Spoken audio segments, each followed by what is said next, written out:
Hi guys! Nandito kami ngayon sa Honesty Shop. Dito sa Cazo. Yan.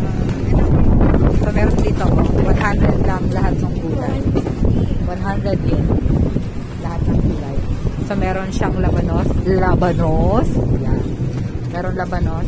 Tapos meron ding orange. Orange. Each ano 100. Tapos broccoli. Ang mura ng broccoli dito. 100 yun lang. Meron din mga repolyo. Nakapakpak na siya. Para sa pagbili mo 100. Meron din 200 yun. Ito. Pareho lang. Kaya sa kayo. Pareho. Taba nito eh, no? Ewan ko. Parang magkaiba naman sila ng gulay. Pero ito na lang. Pwede naman din kami mag-order, diba? Oo, pwede naman. Tapos meron dito. Nakalagay yun. Yung kahapon. Yung tira kahapon. Sinail nila. 50 na lang.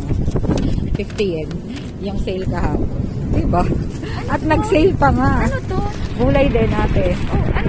Hindi ko alam ang Pechay? tawag. Hindi siya pechay. Pero parang gulay. Bili rin akong ganito. Bumili ko. 100 yen lang. Parang Mura. lettuce talaga. Lettuce siya. Lettuce ba yan? Lettuce. Oh, Romaine? tingnan mo lettuce. Romaine? Lettuce nga. Ewan ko. Hindi ko alam. Gusto mo bang ganito? May sausawan tong mayonnaise sa bahay. Ay, Hindi ako mag-ano na. Yan. At ayan na nga ang aming Honesty Shop experience dito sa Cazo. Ayan o. Dito kami sa Cazo. At ayan si Ali Marie Gising-Gising. pagdating naman dito, parang repolyo siya. Kaya nga ate. Ito, parang repolyo. Oo. Ewan ko. Kasi piling ko repolyo. Malaman na lang natin, diba? So, yun lang. Bye-bye. Jane.